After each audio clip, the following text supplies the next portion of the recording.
जय जगन्नाथ साइना ओडिया टेक को आपण मानक स्वागत। आज आम गोटे इंपोर्टाट टॉपिक ऊपर डिस्कस करबा जे वर्तमान बहुत बड़ खुशी खबर जे बीएसके नवीन कार्ड आपण माने स्टेप बाय स्टेप किपरि अप्लाई करेंगे। मु आपन कहबी आपण वीडियोटी को संपूर्ण रूपे देखंतु।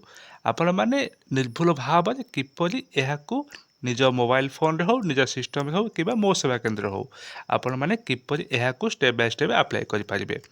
तेणु एथिपाई कौन ध्यान डॉक्यूमेंट दरकार आप तो ए कौन सुविधा सुजोग रही आप संपूर्ण जानीपारे। तेणु वीडियो शेष पर्यंत देखूँ। जदि आम चैनल को नुआ लाइक सब्सक्राइब करूँ। जदि वीडियो को प्रथम थर देखुं आपण मैंने आम चैनल को सब्सक्राइब करूँ। यहीपरि नुआ नुआ वीडियो आप देखिपारे। चलो देखिए आम यह आपण मैंने किपरि निज मोबाइल फोन हो कि सिस्टम हो किपरि आप अप्लाई करेंगे।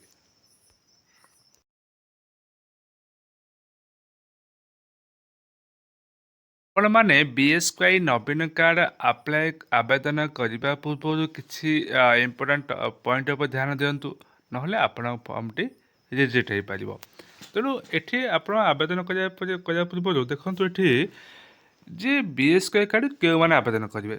समस्त ग्रामांचल बास कर लोक मैंने आवेदन करेंगे एवं एठी जो मैंने टैक्स बा आयकरदाता ये मैंने अप्लाई करें ना कि कौन सरकारी कर्मचारी हो कि पेंशन भोगी एमाने अप्लाई करें ना। एवं कौन सदस्य जदि बीएसके कार्ड अंतर्भुक्त हो नथिबे एमाने आवेदन करें।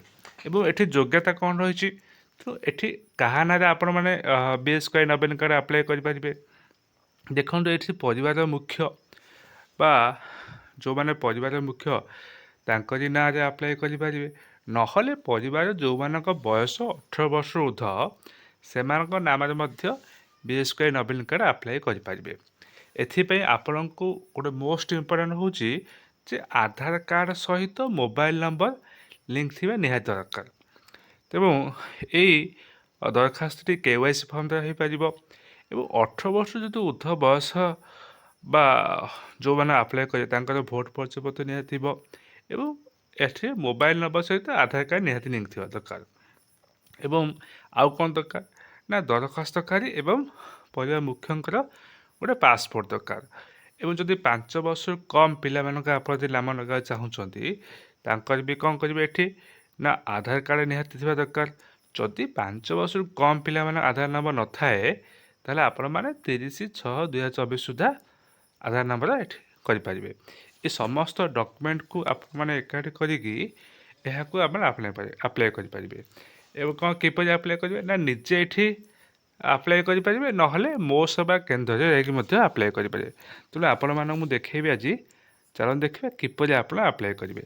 ता पूर्व टिके आप देखु जे ये जो बीएसके कार्ड रे कौन रही सुविधा सुजोग तो आपण मैंने जानते अलरेडी जे 5 लाख टंका ये मिल एवं महिला सदस्य मान 10 लाख टंका स्वास्थ्य बीमा। एवं देखो ये केवठू आप कार्ड मिले ना 1 मे ठारू प्रत्येक को कार्ड ये मिल एवं आपण मैंने राज्य हो राज्य बाहर हो यार सुविधा सुजोग यही कार्ड सुविधा सब नहीं पारे किंतु समस्त स्वास्थ्य ठीक रो ये चलो देखिए आम बर्तमान step by step keeper apply करवा। आपण मैंने ये गूगल सर्च करेंगे नवीन ये बीएसके नवीन ओडिशा .gov.in ये आप क्लिक करेंगे। क्लिक कर देखो आर गोटे होम पेज आसो तो प्रथम जो लिंकटा को आप क्लिक करेंगे। ये क्लिक कला देखो तार गोटे नवीन ओडिशा बर्तमान गोटे होम पेज आसो ये तो आपण मैंने यहाँ step by step keeper apply करेंगे।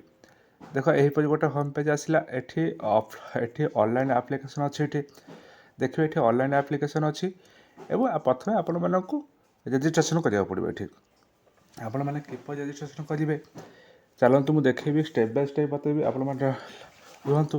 ता पूर्व देखु जे आप ऑनलाइन अप्लाई करने पूर्व आप हाउ टू अप्लाई देखे ये आप प्रथम आपन को ऑफलाइन बतई पारे आप किपर स्टेप बाय स्टेप अप्लाई करें आम ऑनलाइन करवा।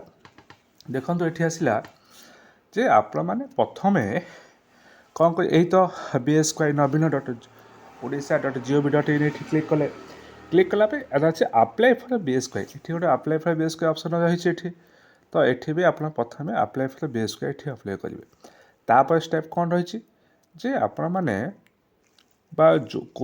जो मानकर बीएसके कार्ड नाही से मैंने ही अप्लाई करेंगे ये जहाँ ना अप्लाई करेंगे आधार कार्ड आनिब एठी आधार कार्ड आनिक आप एग्रीजे एठी आप क्लिक करेंगे गोटे इंस्ट्रक्शन आसो सेठी आप कौन करेंगे ना एग्रीजे क्लिक करेंगे क्लिक कलापर आप जहाँ ना अप्लाई करना चाहूँ तो ये आधार कार्ड देवे ये आधार कार्ड KYC वेरिफिकेशन हम ये तापर कौन करेंगे आप फैमिली जी हेड तांकर आधार कार्ड एवं जी आप्लिकाट बा जी जहाँ ना आवेदन कर आप्लिकेसन देवे ये तापर कौन करेंगे ये तापर स्टेप कौन आसो जे जो आधार कार्ड दौरान कि ना किंतु आगु ये जो BSKY नवीन विजु स्वास्थ्य कार्ड नथिबो से माने आवेदन करेंगे तापर कौन करेंगे देखूँ ये KYC वेरिफिकेशन हो सारा पर आपको टोटाली गोटे आप्लिकेसन आसो से आप date of birth age gender address ये पिनकोड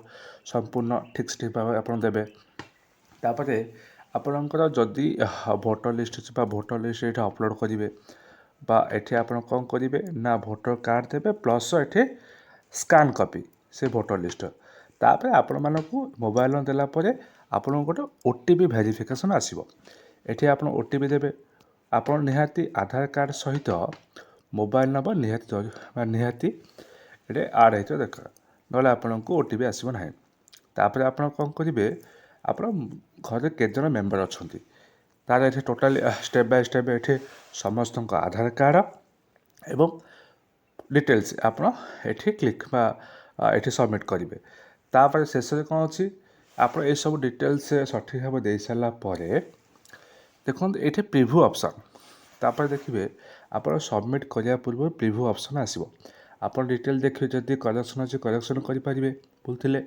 तो आप कौन करेंगे ना सबमिट ऑप्शन को ये क्लिक करेंगे तापर शेष आप गोटे रेफरेंस नंबर आसो जेको गोटे आप आप्लिकेसन कलापर रेफरेंस नंबर आसो ये रेफरेंस नंबर टी आप रखिए आपण को मे 1 तारीख ठारू ये जो नवीन कार्ड टी आपको मिल BSKY नवीन कार्ड आपको मिल तेणु देख ये हूँ ए डिटेल संपूर्ण आपको बतैली तो आपण मैंने यहाँ ऑनलाइन किपर आवेदन करेंगे देखो ये गोटे ऑप्शन रही है आप कौन करेंगे ना रजिस्ट्रेशन नाउ ये क्लिक कर आप करेंगे ना ये apply for BSKY Naveen card यह आप स्टेप बाय स्टेप करके अप्लाई करेंगे।